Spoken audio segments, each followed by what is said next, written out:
শুরু করিতেছি মহান আল্লাহর নামে, যিনি পরম করুণাময় এবং অত্যন্ত দয়ালু। আপনারা যারা আমার ফ্রেন্ড ফলোয়ার আছেন, বিভিন্ন সময় বিভিন্নভাবে আমার উপর কষ্ট পেয়েছেন, তাদের উদ্দেশ্যে একজন সাবেক এমপি হিসাবে আমি দুটি কথা বলতে চাই। আমি আপনাদের এই সংস্কার, কোটা সংস্কার যে আন্দোলন, এই আন্দোলনে বা বৈষম্য বিরোধী ছাত্র আন্দোলন, এই আন্দোলনে কোটা সংস্কারের জন্য আমি সবসময় আপনাদের সাথে ছিলাম এবং এটাতে যারা আহত নিহত হয়েছেন তাদের পক্ষেও, এই বিচারের পক্ষেও আমি ছিলাম। কিন্তু আমার ব্যর্থতা হচ্ছে কি, আমি আপনাদেরকে বুঝাইতে পারি নাই।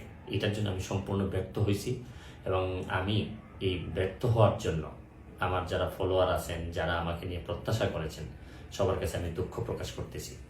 আমি আপনাদেরকে আরেকটি কথা বলতে চাই। এখন যে কাঠামোগত সংস্কার আপনারা চাচ্ছেন, দেখেন এই সংস্কারের জন্য আমি বহু বছর আগে থেকেই কাজ করে যাচ্ছি।